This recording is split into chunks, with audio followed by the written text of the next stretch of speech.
to the Thursday, October 17th edition of the Clemson Dubcast. Clemson getting ready to go up to Louisville, halfway point of the regular season.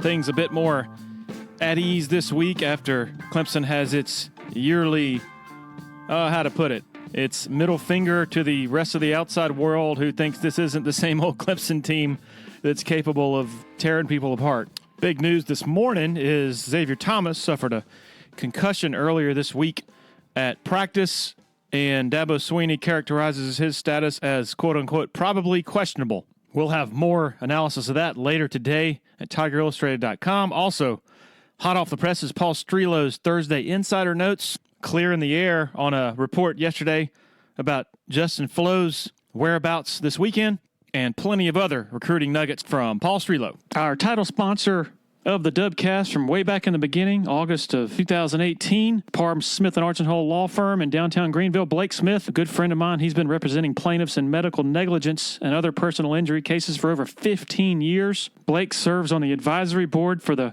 paralegal program at Greenville Technical College. He recently completed his 10th year as an adjunct pro bono professor at Clemson University, where he teaches sports law. Blake was also featured in a recent Consumer Reports heart surgery risk article. In other words, Blake and everybody else at Parham Smith & Archenhold know what the heck they're doing. Free consultations, 864-990-4581 or online at parhamlaw.com. Our newest podcast sponsor, been with us for a few months now, Blackacre Law Firm, sister law firm of Parham Smith & Archenhold in Greenville. Stuart James is a 1998 Clemson grad, big Clemson fan, just like the Parham Smith & Archenhold family. Blackacre gives you the representation you can depend on when you're on the home stretch, closing on your house, all those documents you're signing, all those technical aspects of it. The last thing you want is for something to go wrong at that point. Blackacre also provides services for wills, powers of attorney, durable, and healthcare. Don't put yourself and your family in a bad situation by not having these important documents. Call today for a consultation, 864-775-5400, or go to their website, blackacrelawfirm.com. That's BLACKACRE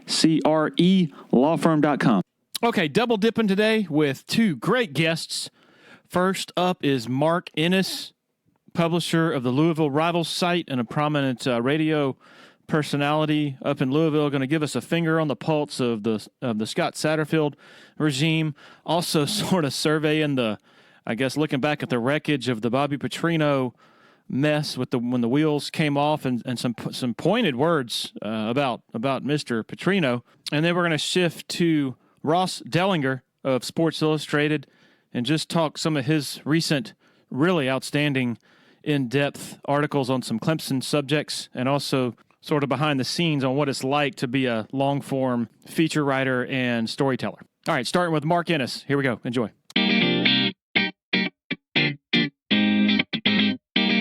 All right, joined by Mark Ennis, the publisher of the Louisville Rivals site and a prominent radio personality in Louisville. Mark, how you doing, man?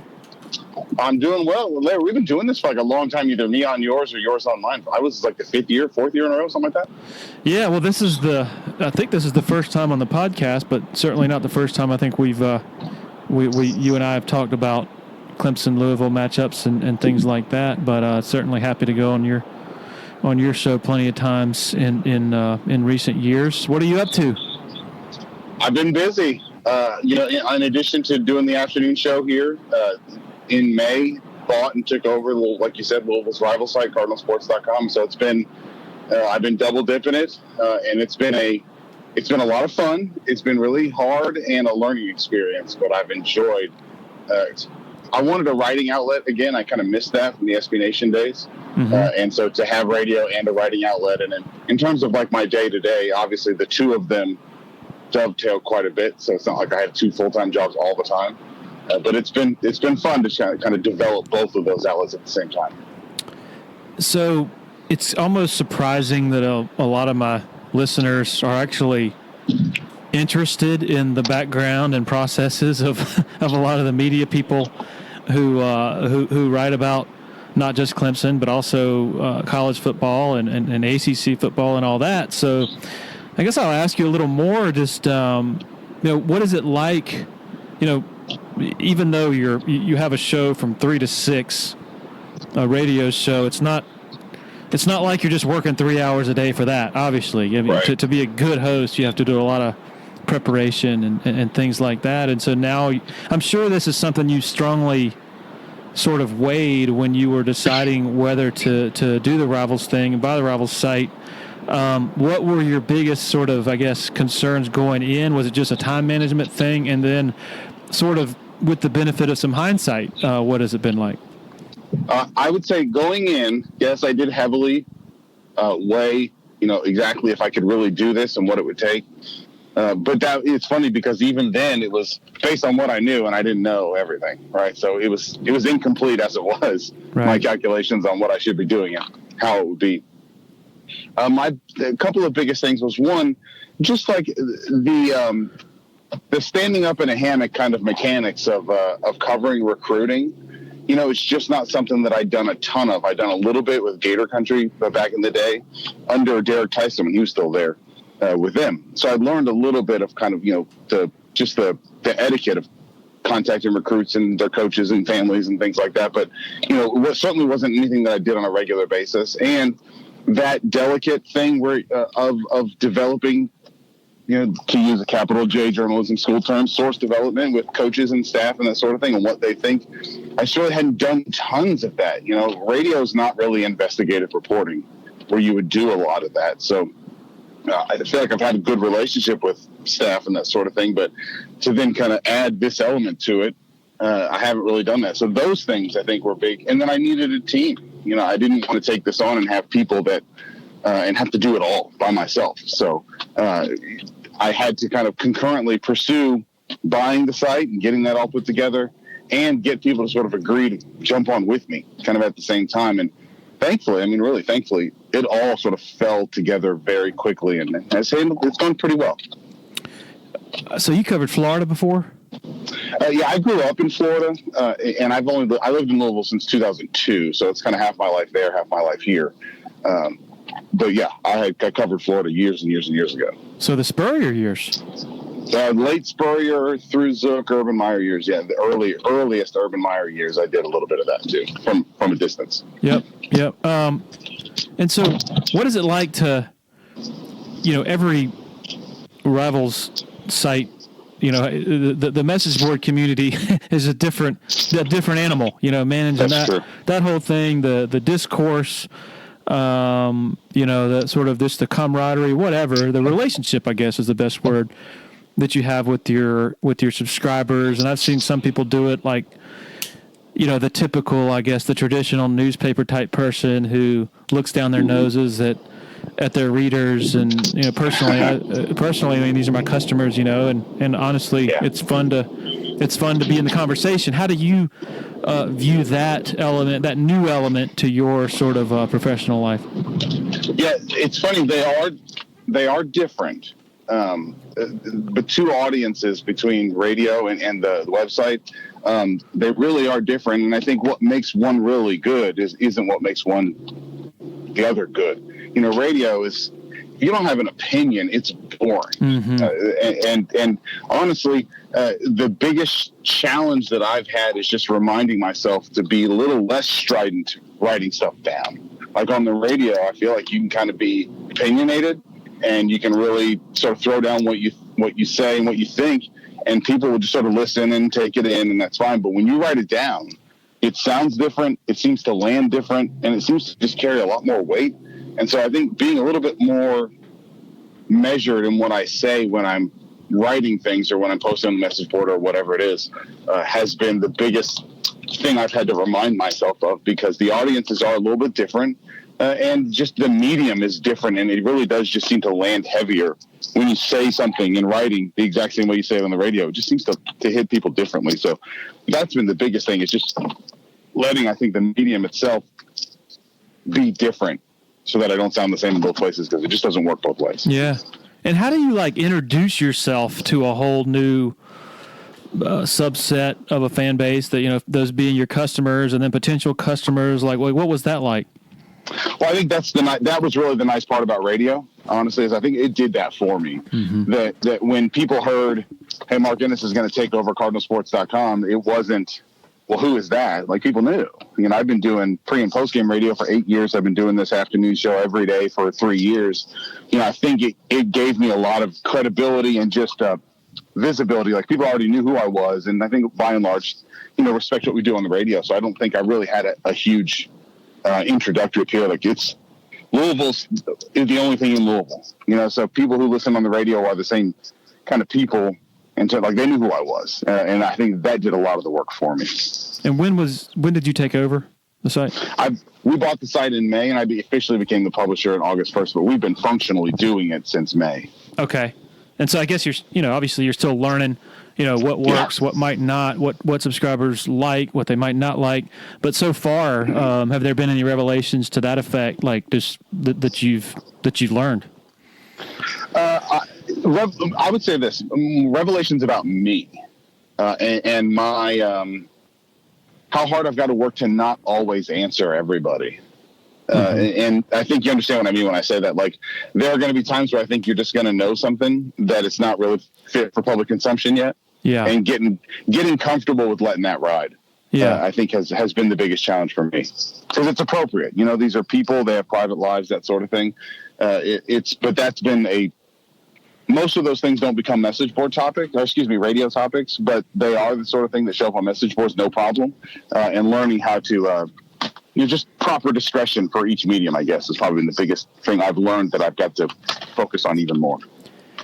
One thing I've learned that, I'm on the board all the time, having conversations all the time. And of course, at times that includes, debate, sometimes spirited debate.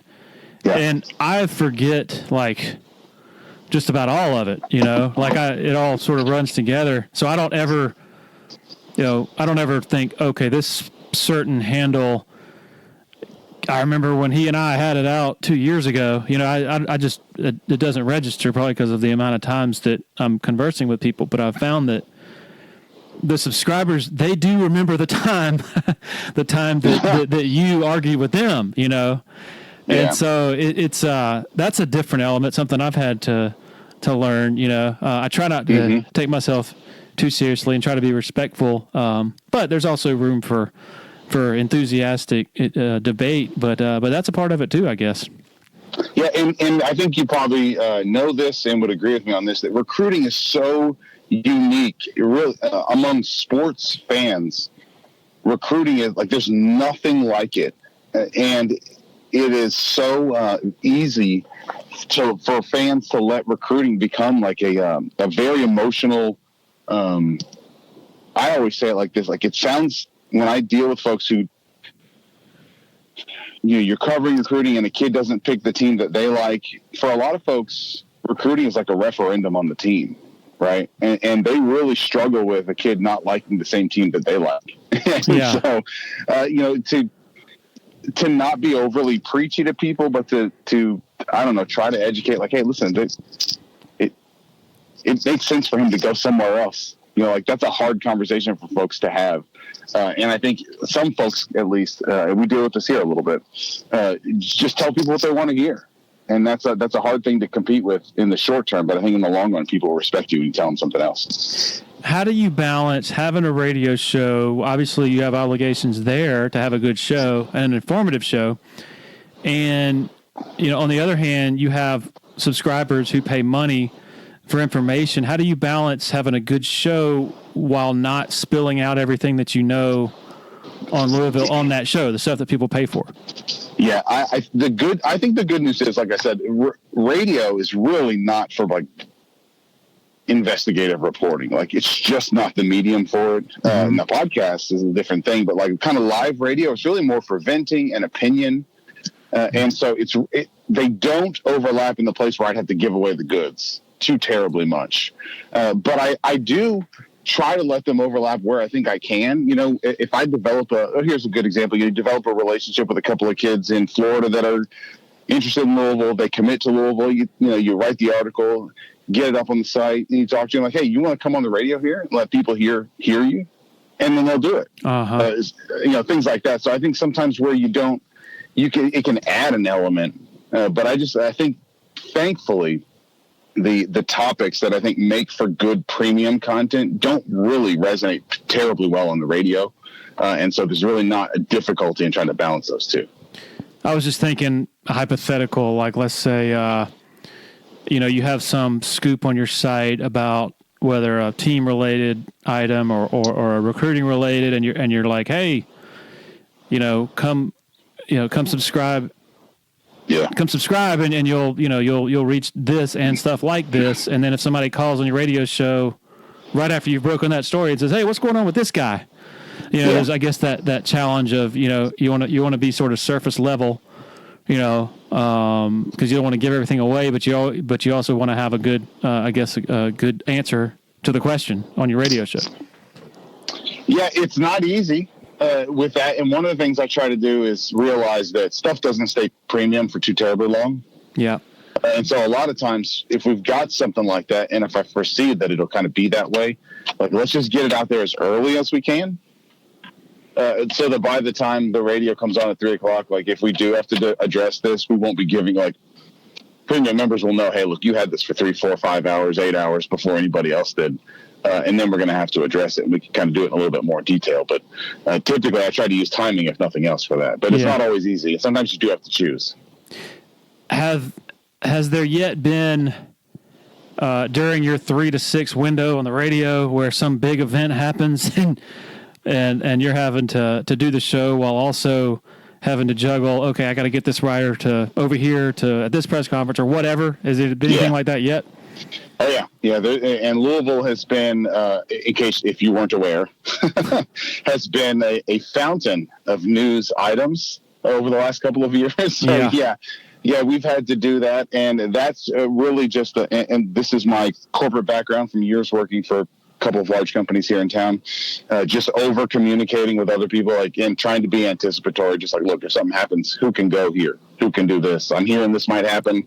Can one of you please be here and at least just record it and get it on YouTube? And then I can, that sort of thing. And thankfully, the afternoon news dump, that sort of thing, usually just only dovetails like the last hour of the show. And then other people are kind of free to be able to do that. Nobody does a Friday 3:00 news dump. It's 5:30 news dump. And so thankfully they don't overlap too much. The guy who really loses is the morning host. Everything that gets done in the morning gets done at just after 10. So you do your 7 to 10 morning show and you get nothing. And then all the news always breaks right after 10. So he's the big loser. Yeah. Okay. I'm just going to give you my surface level from the outside looking in initial take on what I've seen out of the new regime, Scott Satterfield. Sure. So I watched early in the season, I watched the Notre Dame game live, but just sort of casually.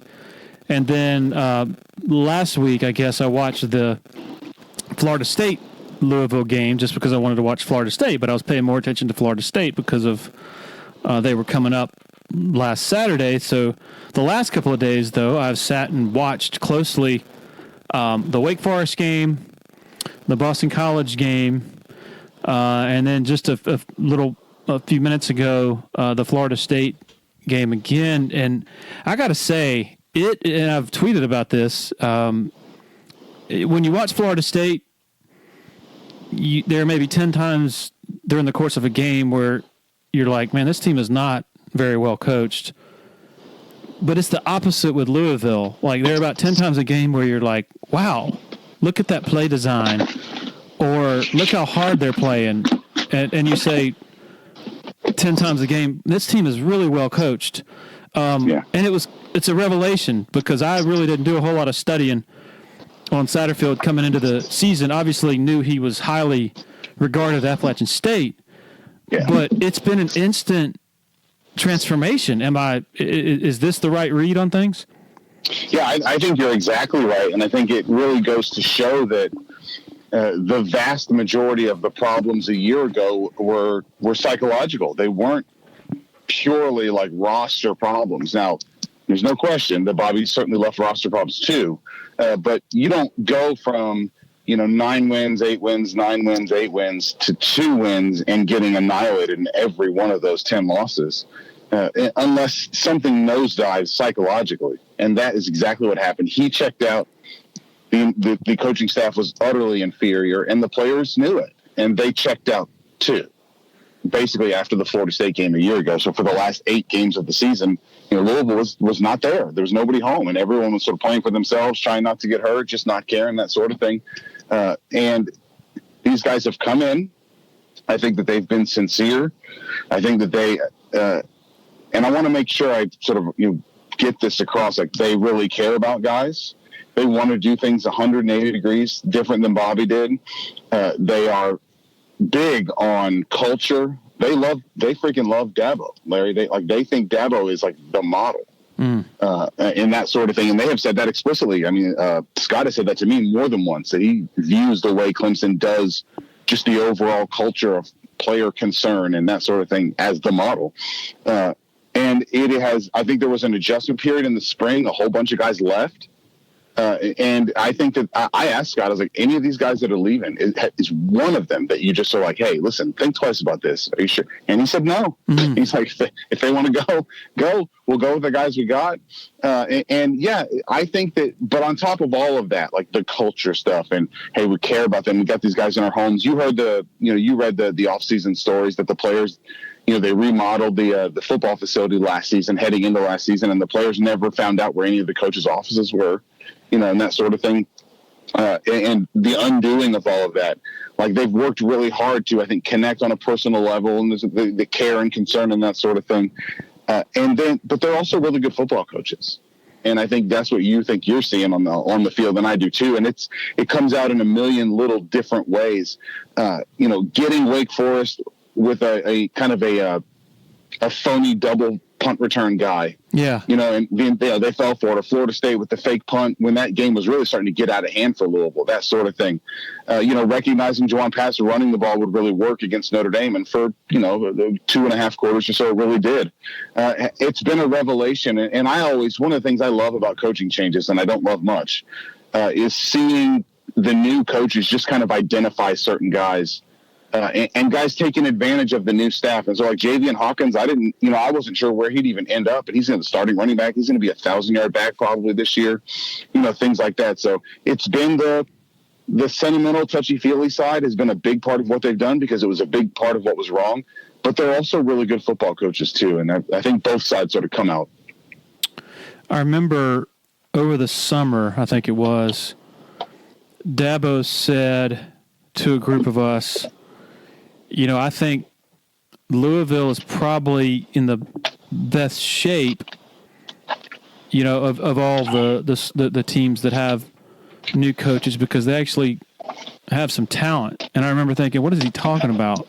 Because I remember, if you watched Louisville last year, and particularly when they came to Death Valley and got 70 spot hung on them, they did not look talented at all. But then you watch them this year, and you're like, oh, yeah, there's Tutu Atwell. Oh, yeah, there's Des Fitzpatrick, who's pretty good. Oh, and there's Seth Dawkins, and then there's, like you mentioned, Hassan Hall, heck of a return man, and then Hawkins.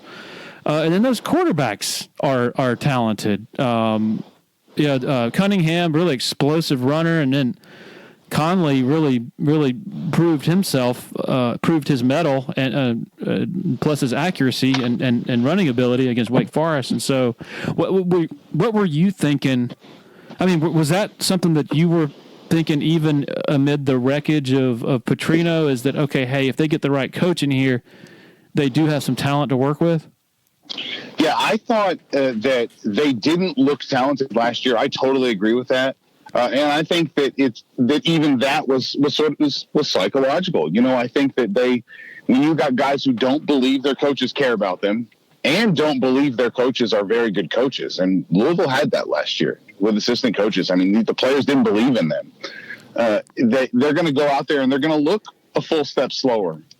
They're not going to play well, together in those places like the offensive line where, you've got to communicate and that sort of thing.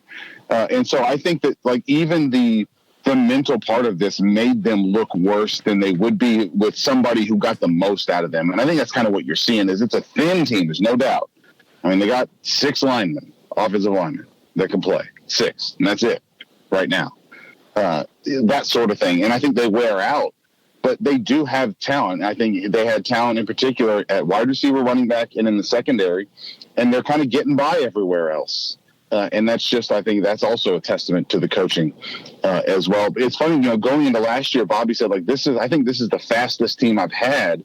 And then we watch them all year, like, you're insane. Yeah. But then you watch them against Wake Forest, and the same guys he's talking about, I thought the 6 fastest guys on the field all played for Louisville against Wake Forest. Yes. And that's because now there's clarity. They know what they're doing. They're motivated. They know exactly what to do. They're in good spots. They care. And lo and behold, you look a lot faster when you play that way. A great friend of the Clemson Dubcast and winner of the Clemson Area Chamber of Commerce Business of the Year Award, Founders Federal Credit Union. If you've been to a sporting event in Clemson, you've probably heard about Founders already. They are the official credit union partner of the Clemson Tigers, and all Clemson faculty, staff, and students are eligible for membership, as well as IPTAY members. Matt Gross is a proud Clemson alum and the vice president for the Clemson market for Founders Federal Credit Union. Membership at Founders has many benefits: great rates on loans and savings products, advice on investments and insurance products, and even a Clemson debit card available for any Founders member with a checking account. Founders Federal Credit Union is federally insured by the NCUA. If you're in Clemson, stop by and see Matt and his staff, 680 Old Greenville Highway, Suite 300, right next to the Walmart Neighborhood Market. Big supporter of the Clemson Dubcast is Harris Flooring America. Based in Anderson, South Carolina, Harris Flooring has been instrumental in a lot of the facilities transformation you've seen on Clemson's campus lately. From the Allen Reeves Center to the McFadden Building to Memorial Stadium to the Neary Center, family owned and operated since 1947. The owner, Scott Junkins, big Clemson guy. Harris Flooring is just as good inside the home and the residential realm as they are with the larger scale commercial stuff. Give them a call, 864-642-6183, or online at flooringamerica-anderson.com. And I couldn't help in watching the Wake Forest game. And granted, Wake Forest's defense is not very good, and honestly, right. Neither is Boston College's or Florida State's, for that matter. But I couldn't help but think, as I look at the scheme and the play design of and basically the principles, I guess, of Satterfield's offense with all the option stuff and the orbit motion and all that eye candy that's going on and the vertical throwing. Man, Lamar Jackson in that offense. Not that Petrino was not a good schemer. He was, and he put Lamar Jackson. I think he did a really good job.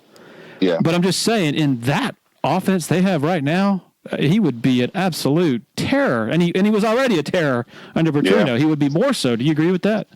I do agree with that, and I'll tell you why. I think that football heads like Chris Brown, Smart Football, will tell you, when they broke down Louisville's offense, they were like, well, this just looks like kind of a mishmash of plays for Lamar Jackson. Yeah. There didn't seem to be a holistic offense there. It really was just kind of a mishmash, and it's because it was kind of a departure for Bobby to have a quarterback like that. And like you said, he did an unbelievable job with Lamar, especially just sort of coaching him to be an individual quarterback. But the offense wasn't super well designed, and I think that's why when they played teams that were really good, they were able to kind of slow them down because of that. And this offense is well designed, and everything sort of does fit together. And I think he would have eaten in this offense. And the other reason is this offense, you got to give the ball to the freaking running backs. Yeah. And he never did that, and they didn't really care if he didn't do that. And they are now. And if you had a defense that had to worry about him running and Hassan Hall and Javian Hawkins running and that sort of thing, I think it would have been even more difficult for teams to deal with. I think it was when they played in 2017 when they were at NC State, and I was dumbfounded watching that entire game. You're talking about the schematics of what they were having Lamar do and how it really wasn't an identity. They stopped running him. And it was just purely like 4 wide drop back, and they almost totally took out the element of the quarterback run game. And I couldn't figure out, okay, I'm thinking either he is somehow hurt, or he has asked them to go heavily on the drop back stuff so he can showcase himself as an NFL quarterback. Do you have any opinion on what was going on there, or was it just Petrino's kind of, I guess, the mishmash thing where he really wasn't sure what to do? Part of that was, in 2017 in particular, they fell behind. But I think there's no question that you can watch a series of games in both 2016 and 17 with Lamar and identify where basically Bobby was like, screw it. It's just, this is Lamar now. Yeah. And it wasn't, let's run an offense. It was, let's just get Lamar going. And then Lamar was also kind of guilty of this too, that he would feel the pressure to like make a play. And there were plenty of times where the read would have been to give the ball, and he just wasn't going to do that. And in college, if you're a guy like him, you can kind of make that sort of thing happen. So it was kind of both. But there definitely were times where it just sort of was just like, all right, Lamar, let's just go. Make this happen. No doubt. I guess it's pretty common for cracks to be there, I guess, for things to be crumbling and for it not to be obvious that things are crumbling, if that makes any sense. And it's easier to diagnose it and spot it in hindsight. But as I think back to Clemson's visit up there in 17, it was Lamar had looked really good at a road win in Chapel Hill, and it was characterized as, okay, this is Louisville's time, this is Lamar's time, this is Petrino's time to finally knock Clemson off, and it was the blackout and all that. I remember personally looking at the talent that surrounded Jackson that year and saying, I'm not sure, because he had lost the tight end, Hookatini, I guess is whatever his name was, and Quick and a number of others, and running backs too. I think Jeremy Smith. No, I can't remember if Jeremy Smith was back in 17 or not. Anyway, it just didn't look like his supporting cast, and I'm including the defense there too. The defense was a lot better in 16, was there. But I'm just wondering, from your perspective and from the average Louisville fan, did it take, I guess, that game and maybe events beyond that for people to think, okay, this is not going well. This team is on the decline? Yeah, I think that 2017 season when Lamar came back, they opened the season on a neutral field with Purdue. Todd Grantham had left, and they'd hired Peter Sermon, and a lot of people were like, well, this seems like a weird trade for a guy that nobody liked at Mississippi State either. There were already nerves a little bit, about how that season was going to go because of the defensive coordinator switch that really didn't inspire anybody. So there was already some of that. And I think in hindsight now, looking back at 2017, the same things that happened last year with kind of mental checkout and guys playing for themselves and issues with coaches and all that were already there in 2017. But Lamar Jackson and Jair Alexander were such big personalities that I think that they masked a lot of that, and that a lot of the guys stayed motivated and stayed kind of dialed in for a chance to participate with those guys. And so in 2018, when those two were gone in particular, it was vacuum. And so I think that really what 2017 is some of those issues were already there, especially the interpersonal part with relating to the coaches and that sort of thing were already there, but that Lamar and Jair were such big gravitational kind of people that they kept people involved, and that the minute those two were gone, everything fell apart. So looking at well, I guess let me ask you, I want to dig in a little more on you said that Satterfield has mentioned to you multiple times that the Dabo model is really prominent in what he's doing. Can you maybe elaborate on that and kind of provide some details on what he's said? Well, I think that when we've gotten him talking about it, he's big on, I think, kind of building the team in every individual player kind of inside out. Like, they will play better for you if they think you care about them. That you will coach them better if you know them as people and they know each other as people, and that sort of thing. And it's not just a, Dr. Phil kind of touchy-feely thing. Like, it's football, a zone blocking scheme, you've got to kind of intuitively work together with the guy next to you. And one of you's got to just sense, okay, I'm the guy that should slide up now after this double team. And you really can't be like, all right, is it you? Is it me? It's you. Okay, go ahead. Like, it's, it has to happen in a blink of an eye. And you really can't do those things if you don't know that guy. and that sort of thing. And so I think that it has a direct football application, but it was completely missing. One of the things that a lot of the players have said about Petrino's time here is that he was an enormous believer in him being the only voice. Like, you guys be quiet, I'll do the talking. And so the players never really learned to talk to each other.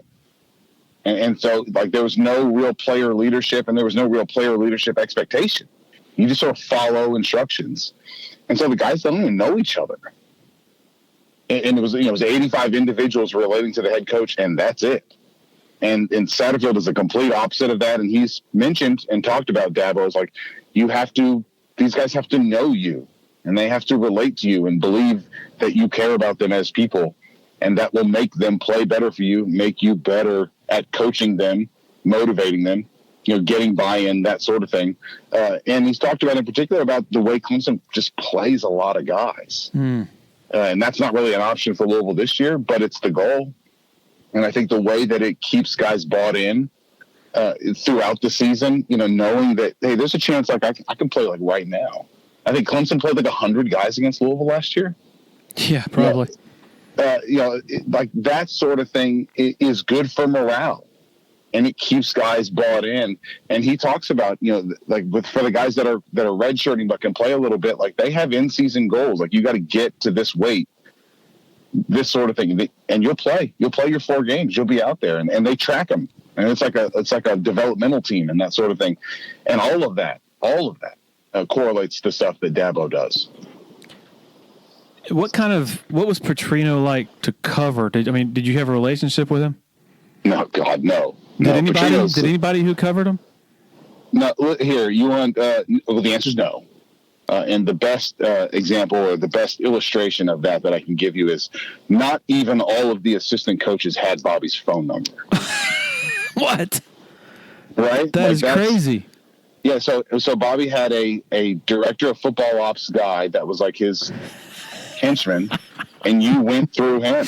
Like, if you wanted Bobby, you wanted to relate to, like, you had to go through him. And that included, by the way, like the SID, the poor SID here, I had to go through that guy. And so, no, Bobby didn't want any. He's the polar opposite of Dabo and Satterfield both. He didn't want to relate to any of these guys. He didn't feel like he had to.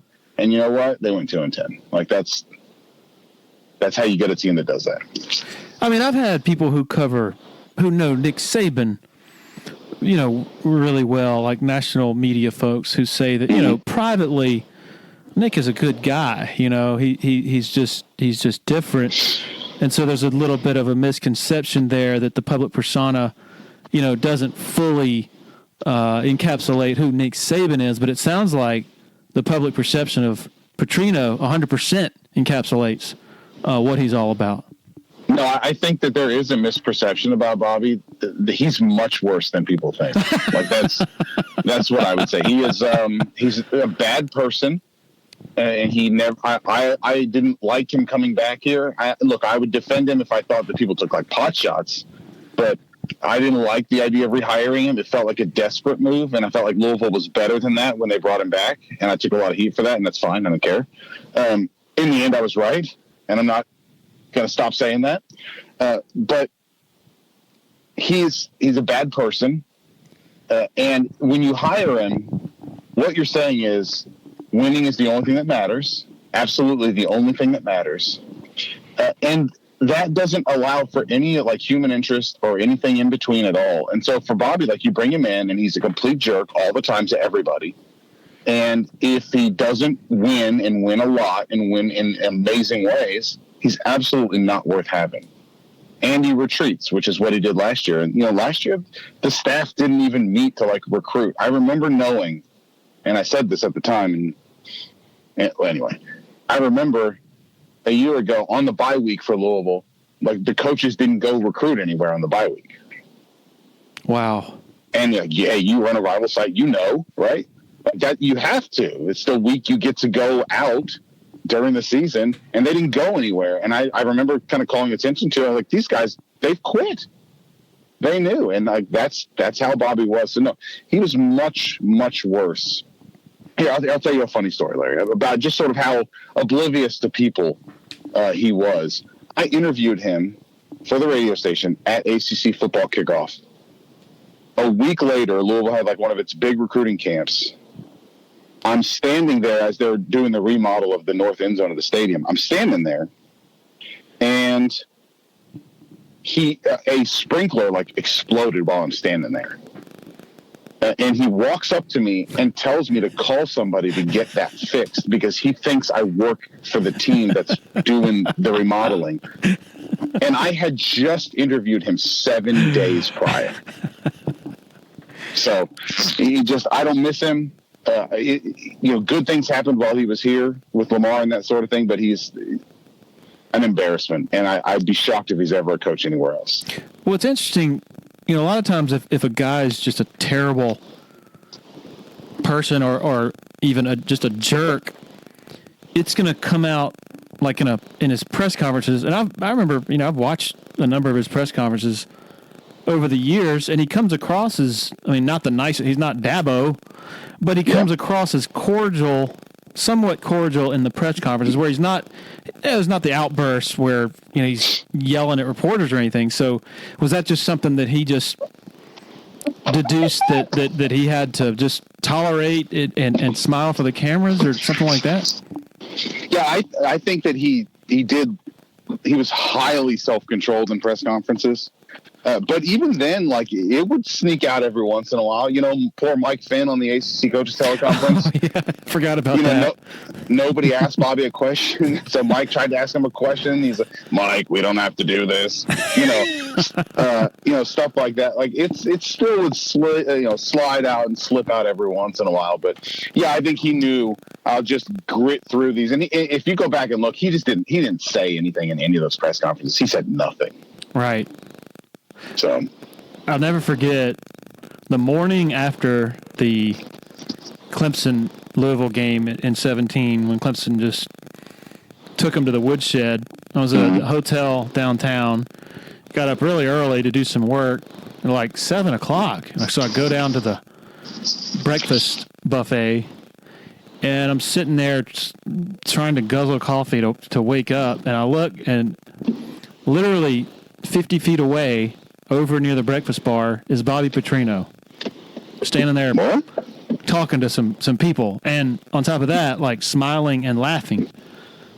And I'm like, this has to be a dream because there's no way why would he be here this early? And why would he be like in a good mood the morning after getting his butt beat?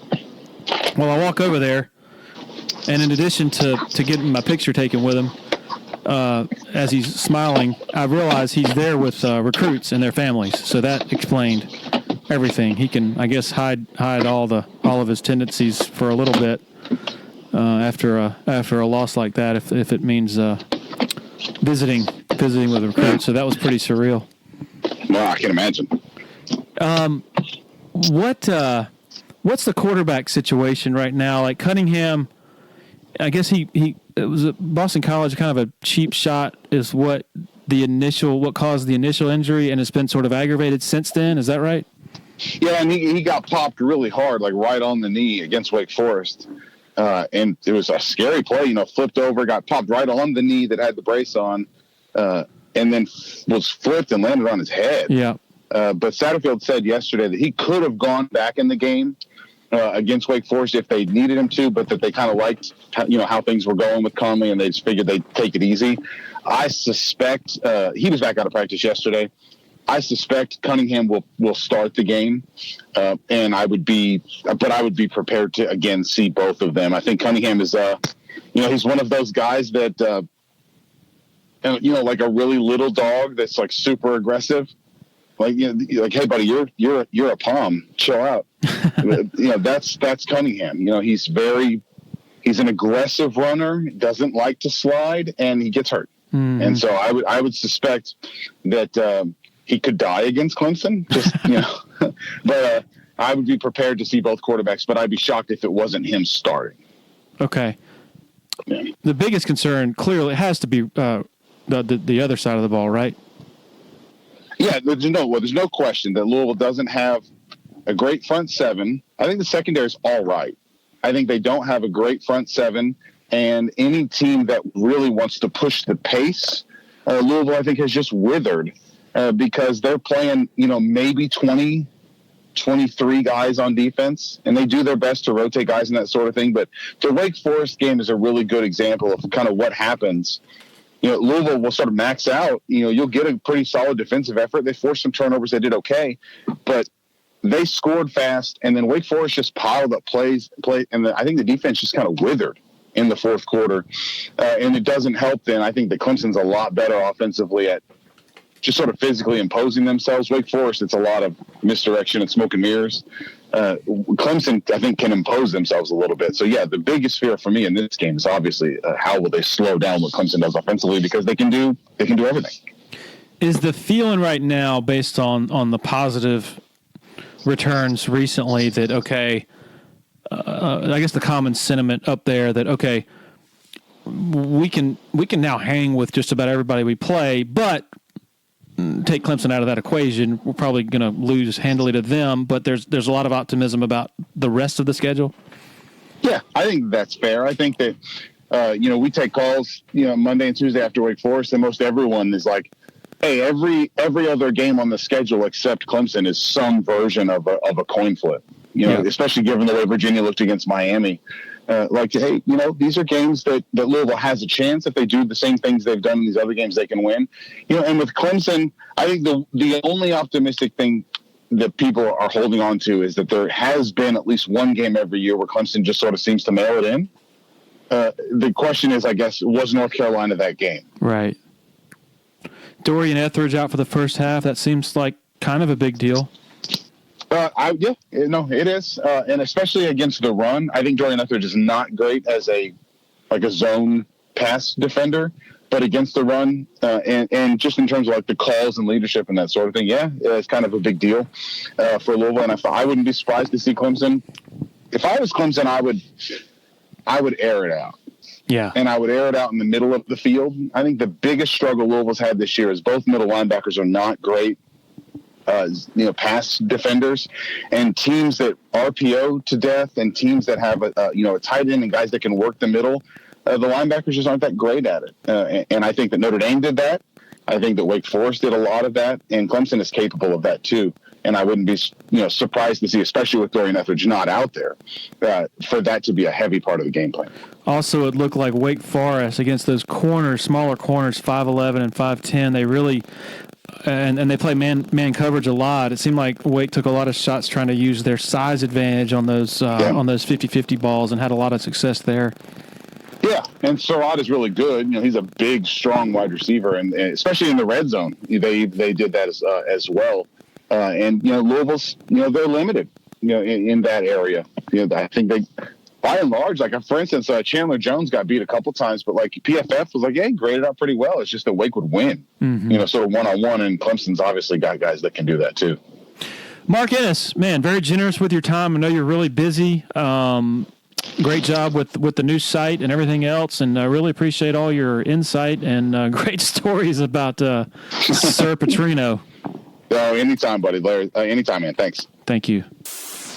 Quick word about Uptown Realty LLC, headed up by Patrick Enzer, former sports writer who decided to get into the real estate game. Uptown Realty, locally owned and operated out of Sumter, but they serve the Eastern Midlands and PD area with the buying and selling of homes, commercial properties, and land. They also offer affordable new housing in the mid-130,000s from a local custom builder. Patrick is the sole owner and broker in charge. Grew up in Anderson, going to Clemson games, been in Sumter for 15 years, loyal Tiger Illustrated subscriber, loyal Dubcast listener. Website is uptownrealtysc.com. Over the year we've been doing the Dubcast, we've developed a great relationship with the folks over at the Abernathy Boutique Hotel. In addition to being a great meeting spot for our interviews we conduct with local personalities, it's also a fantastic place to stay. The Abernathy is rolling out a loyalty savings program for 2019. After your third stay, you'll automatically be rewarded with an exclusive offer. It can be applied to future reservations for the remainder of the year. 15% off rooms, 15% off food and beverage at Taps Bar and Cafe. Learn more at theabernathy.com. Okay, on to our second guest, Ross Dellenger from SI. All right, joined by Ross Dellenger of Sports Illustrated. Ross, thanks for being with us. And what is this time of the week during college football season? What is national college football writer doing? Yeah, trying to catch up on sleep. I just got back from a trip to Louisiana, working on some stuff, future stuff and current things around LSU, and obviously I have the big LSU-Alabama game coming up. So I got back a couple days ago from that trip and heading out on another trip for this weekend to Baltimore and then to Penn State. So during the week, I like to try as best I can to kind of rest up before getting on the road again. It's so interesting. I think we were talking about this in San Jose before the national championship. I was just really curious at how different the job is of covering national college football after spending years, as you did, covering a beat, which was the LSU beat it was the Baton Rouge Advocate, correct? Yeah. And it's just like it's almost like two totally different jobs, right? Can you maybe dig into that, where I guess as a beat writer, you know what you're going to be doing pretty much every day, whereas when you're trying to find stories, really good stories, a lot less predictable? Yeah, the biggest difference probably is what I just mentioned, travel. You have, when you're on a beat, you have half of your games or even more at home. And so there's really no home games for me, especially with the move to D.C. Now I live in D.C. As I lived in Baton Rouge last year, I got a couple home games, with LSU. But yeah, so you have to travel more. And in doing so, yeah, you search for those stories. It's a lot easier on a beat when you had those stories there. They were, and you're around the team every day. It's easier to get stories, build stories, just because you're around everybody. You're kind of entrenched in a program, and now you're having to kind of find stories nationally, and that can be much more difficult. And that's why part of the reason you travel around a lot, and you kind of try to find stories that way, or do as much reading as you can. And it can be much more difficult to just craft whatever story ideas. I was talking with Paul Meyerberg, I guess a couple of months ago. He came to Clemson during August camp, and one of his tasks was sitting down with Trevor Lawrence and trying to steer the conversation in a way to produce something interesting, and Trevor Lawrence is typically pretty guarded, he not the most forthcoming guy, although he's not, he's not a jerk or anything, far from it. And so you actually early in the season, I think the second week of the season, sort of uncovered a great story in terms of talking to his pastor, and sort of his spiritual growth, first of all, but then second of all, a great nugget from last season that I don't think anybody knew. When Kelly Bryant left the team, and one of the people most affected by it emotionally was Trevor Lawrence. He was torn up about it, according to what you quoted the pastor as saying. So I'm just curious, and I don't want you to give away any secrets or anything, but how you sort of pursued that story and what your thought process was in terms of, trying to find something different about this kid, where it's hard to uncover that type of thing. Yeah, that was a unique one. I did a one-on-one with Trevor. Let's see, it was probably the third week of July, maybe second week of July, and drove down to Clemson and sat with him for about 40, 45 minutes. And, I knew that he was somewhat, religious, but during the conversation, I don't even know what question I asked that triggered this answer from him, but it had nothing to do with religion. I didn't ask him at all about religion. He just kind of came forward with it. I don't remember, like I said, I don't remember what question it was, but he talked about his religion and faith-based, his faith and just all that stuff. And that kind of got me to then, based off of that answer, ask him a couple more things about it. And, he talked more about it. And I think halfway through me asking him specifically about the religion stuff, I told him, I said, look, man, I won't ask you any more questions about religion if you don't want me to, because I know a lot of people don't like, talk about that. It's a private matter. And he said, absolutely not. He wanted to talk about it. And so I asked him a couple more things, and we talked a little more. And he said he just had some really interesting things to say about his, as a freshman last year, and how kind of religion, God saved him going into his rookie season, how he found faith. And I thought it was obviously new. You're always looking, like you mentioned, you're always looking for new angles to stories, because you don't want to just write the same thing over and over again. So you're always looking for that new, interesting angle. And certainly that was it. And I was able to get his pastor on the phone, who was really a trip. He was an interesting guy, and had some really interesting things to say about Trevor and the kind of the religion trip, a retreat they took to Florida right before fall camp last year, and how that changed Trevor, and like you mentioned, the nugget about Kelly Bryant, and how Trevor called his pastor the night Kelly Bryant announced he was transferring, and he was, it sounded like he was in tears and just really upset about it all. And so that was interesting. You're always trying to seek out the interesting new angles. Sometimes they just happen to pop up during an interview like that. Other times you do research or whatever, and maybe ask the person specifically about those things. Or a lot of times what happens is, you talk to people that are close with the player or coach or whoever you're doing a story on, and you get new stuff sometimes from them, kind of like the stuff the pastor told me. So it just depends. And that was a unique one. I'm thankful that Trevor, wanted to talk about his faith, because it was something that he doesn't, I guess, discuss too much, but something that, at least in that interview with me, he was pretty open about it and wanted to talk about it. You've obviously been around Clemson, I guess, quite a bit over the time that you've been at SI. Just curious, what are your impressions of what are your impressions of them as personalities? Obviously, Dabo is a unique personality, and just in terms of what it's like to cover them from your angle, compared to maybe some other school football programs out there and coaches out there.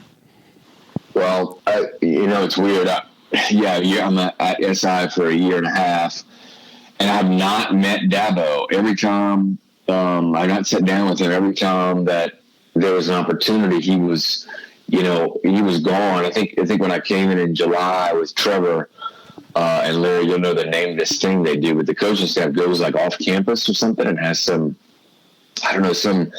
retreat for like 5 days. The all-in meetings or whatever. They kind of like get away or something. So that happened during that week that I was there, so I wasn't able to catch up with him. Of course, the only other time I spent time around Clemson was during the playoffs and all that, and he's pretty busy there. So I haven't yet had a chance to sit down with Dabo, which I hope to do at some point. But I'll tell you, the biggest thing, biggest difference, whatever you want to call it, about Clemson and most other schools is their openness and access when it comes to interviews. Despite me just saying I haven't had a one-on-one with Dabo,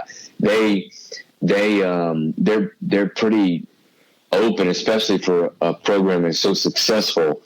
And when I mean open and access, I'm talking about the amount of players that are available for interviews, the amount of coordinators and assistants available for interviews.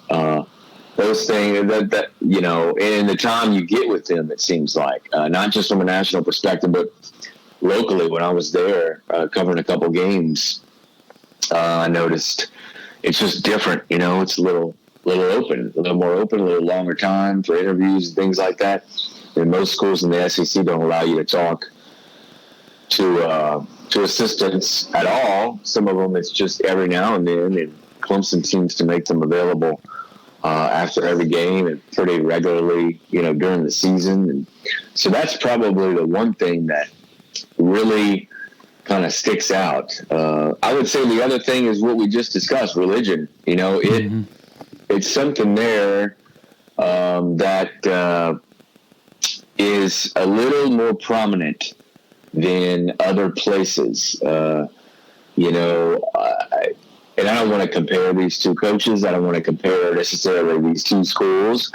But I'm just saying that I'm just going to throw out this name that, again, might catch people off guard for a second. But I promise I'm not comparing Dabo necessarily to Hugh Freeze or Clemson or Ole Miss. But that's what it reminds me of. I remember covering a lot of Ole Miss, and they were pushing that really hard, and obviously that ended very poorly for Hugh Freeze and for Ole Miss football. And again, I'm not saying that's happening at Clemson, because there's a lot of it that does seem very genuine about the religion stuff at Clemson, and I think Trevor is a good example of that. The Trevor story is a good example of that. But that's the only place I can remember it being such a prominent thing. Every school uses religion in recruiting and all that stuff, but Dabo takes it, to another level. And I think, alongside of the story that we did on Trevor and religion, Tim Rohan did a story about Clemson, about all of this, about Clemson's religion and just the prominence of it there. And it was interesting because it is more prominent there than other places. And again, that's not necessarily a bad thing. That's just it. It's just different. And so I would say those two things are the ones that stick out to me. More than any other program. Those are kind of the differences when you talk about Clemson and stuff. But Clemson reminds me a lot of an SEC program. It's in a tiny little town, a huge stadium, a big following. I went to my first Clemson game at Clemson, at least, the season opener against Georgia Tech. That was my first one. It reminded me a lot of an SEC environment. And the religion thing goes along with that. They're just a little more open media-wise, which we're all thankful for. I gotta get your comparison. You being around LSU as much as you have, and you were there this past weekend for the Florida LSU showdown. And I'm looking at one of your tweets. LSU's campus smells like a combination of weed, charred gator, and vomit. It is delightful. I've been to one game there, not a night game. It was a 3:30 game against Georgia back in, I think, 2003. Made a massive impression on me. I'm curious, is it maybe wilder down there than it is in Clemson from your, comparison of the two?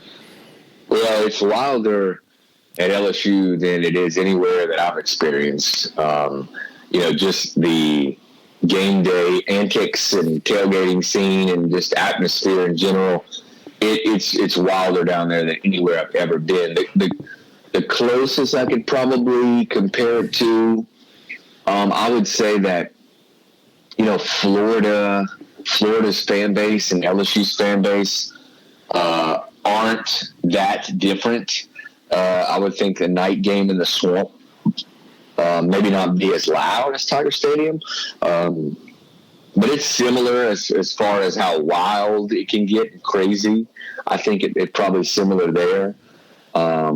That's the closest I can compare it to, because LSU is just a wild place. I mean, it's hard to.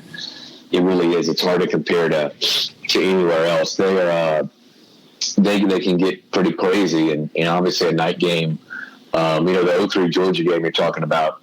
That was insane. I was actually there as a kid. I was in the stadium as I was a teenager. That was probably the wildest day game in the history of the stadium, or one of them. But because usually that sun's got to be set for it to get really crazy. But it did that day. That was wild for sure. But it's hard to compare LSU to anywhere else because it's so different. And South Louisiana is just so different. I think that's where it really kind of begins. I think the area and the region culturally is so different from anywhere else in the country. And it just, man, it's tough to compare those LSU with any other place. But you hear great stories of great atmospheres in college football, and I've always heard the whiteout at Penn State is awesome, and I'm going to see that this weekend, and it would be interesting to compare it to a night game in Tiger Stadium, which is up there with some of the wildest, greatest atmospheres in college football. And so within a week, I'll get both of them, and it'll be kind of interesting to compare how the atmosphere in general. But I was impressed with Clemson. It was loud, and that stadium was pretty packed for a Thursday night, Georgia Tech game. It was like I said, it reminds me a lot of an SEC place. I mean, probably most reminded me of somewhere like Auburn or something. I kind of was thought it maybe was most similar to that. If you run a business that conducts credit card transactions with customers, you got to learn about Tandem Payment. Credit Card Processing Company has offices throughout the Southeast, but the one in Greenville in the upstate, headed up by a 2005 Clemson grad. Tandem's technology allows business owners to offset their credit card processing costs by applying a small customer service charge to each sale they make. Tandem has an A-plus rating with the Better Business Bureau and was awarded the Better Business Integrity Award in 2013. Check them out at tandempayment.com. The first half of the season has been fascinating and refreshing in light of the assumed death march, Alabama-Clemson death march that everybody assumed was going to happen. Largely it's because of revitalization of LSU's offense with Burrow and Brady, Ohio State with Fields, Oklahoma with Jalen Hurts being a lot better than a lot of folks thought. And you mentioned that you're already doing some advanced work on the showdown in Tuscaloosa. Do you see this as being, as being sustained through the whole year, or could we end up at the end of the year saying the same things we have in recent years, that there's Alabama and Clemson again as the best two teams squaring off for playing for it all? Well, for LSU, it's unfortunate for them they don't get Alabama at home. Mm-hmm. They have to play at Alabama, and but Alabama has to play at Auburn to end the year. They would still obviously hold the tiebreaker over LSU, though. So it's too bad the Tigers don't get them at home. I think the game could be a lot different, and still they might pull the upset over there. But and I think this year's team has more chance than any other in the last 5 to 6 years to do it. But still, Alabama will be favored in that game. And, so from that perspective, it still seems to me that Alabama's going to be there. They're going to be favored at least to be there in the end. Now, in Clemson's, and I say in the end, I guess I mean in the getting to the playoff, not necessarily the championship game. And Clemson kind of the same, really. I mean, gosh, I think there's one team from the ACC in the top 25. It's Clemson. That's just it's incredible to me. But it clearly is a league that Clemson's going to be pretty heavily favored to run right through, including the championship game.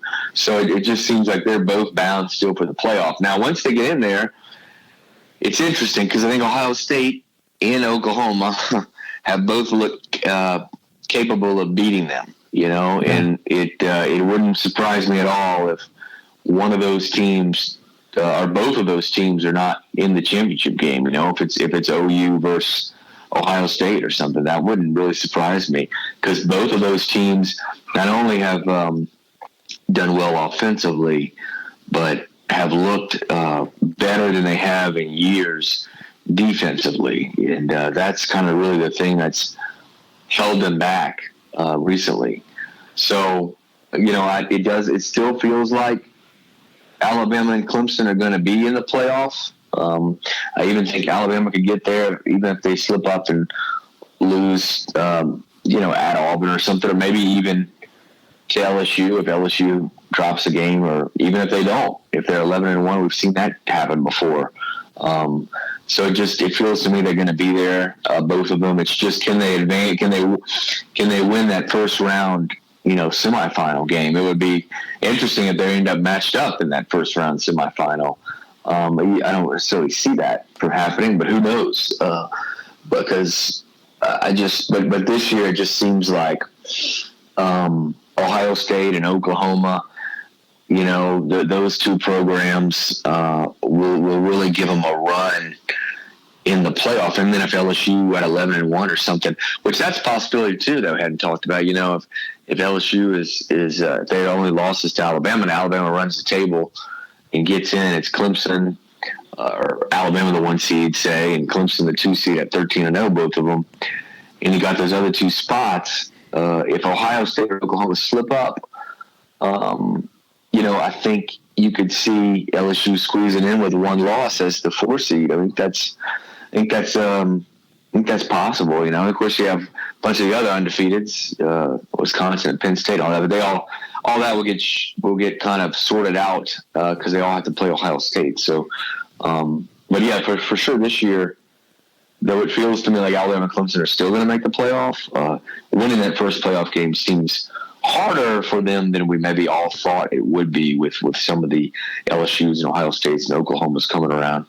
What I'm most excited about as a college football fan is, last year in the NFL, you had that revolutionary game between the Chiefs and the Rams, 50-49 or whatever it was.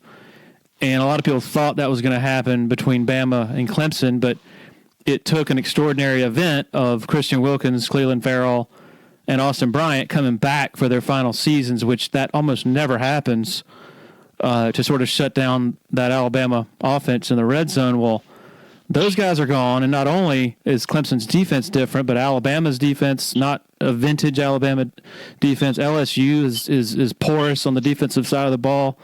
Man, I think in Tuscaloosa, we're going to get that revolutionary type of game, 63-50 or something. And then there's also the promise of similar type games unfolding in the playoff, which we really just haven't seen. Yeah, that's certainly been a talking point probably since week 3. Everybody looking to the LSU Alabama game and believing that they got to combine for 90, 100 points or so. We're talking about it almost so much that watch what happens. It's going to be like 17-14 or something, but it is hard to see, it's hard to see that happening. It does feel like, and it says something about the evolution, right, of college football, that just 3 years ago in 2016, LSU and Alabama played a 21-0 game in Tiger Stadium, and it was a bruiser. I mean, it was 13-0, 7-0 for a long time, and now they're going to be playing a game where they could very easily combine for 80, 90 points, I think. But it's it speaks to the evolution of the game in general, and when teams that are in when blue-blooded college football teams who can recruit just based off their name and things like that, when they kind of evolve with the times, you kind of see what happens. They still have the best recruits, and if they're going to utilize them in creative ways, they're going to win all the games or most of the games. I think that's what we're seeing. It's crazy. LSU is just sort of the new and shiny object, their offense, and justifiably so. But it's really overshadowed. Like Alabama was that new object last year, but you turn on the TV and Alabama's offense is still just ungodly. And this is the last run because you assume Tua's gone and a few of those receivers. So when I watch them, I want to savor it and appreciate it because this is historically good and not something that you see very, that we're probably not going to see much longer with them, I wouldn't imagine. Right. Yeah. That's something Nick Saban said earlier this season. I remember asking him about his evolution of his offense. And he mentioned, well, we kind of got the players now to do it. It's just you got to get the player. Once you have trust that you have the players to do it, then you do it. And the same thing was there with LSU. They got Joe Burrow and that group of highly rated receivers. Joe and his top receiver, Justin Jefferson, are both gone after this year. So, it'll be curious this time next year what we're talking about. When we're talking about LSU and Alabama, it probably won't be them meeting and scoring, 90 points or something combined. It'll probably be a little different. They'll probably go back to what they've done a little more in the past and running the football and using tight ends a little more and things like that because, unlike a lot of programs, and Clemson's one that kind of does it every year with the spread, those programs like LSU, Alabama, I think will go back, will revert back depending on the kind of players they have. Great stuff, Ross. Really appreciate your time, and have a great time at Penn State. Looking forward to seeing your review of that trip. All right, Larry. No problem, man. Thanks. Take care. All right, that'll do it. Thanks to Ross Dellenger for joining us. Also, Mark Ennis to give us the Louisville side of things. Appreciate our 7 sponsors, including title sponsor Parham Smith and Archenhold Law Firm in downtown Greenville. Also, thanks to all of you for making this a part of your listening routine. Everybody have a great weekend. We'll be back next week. Cheers.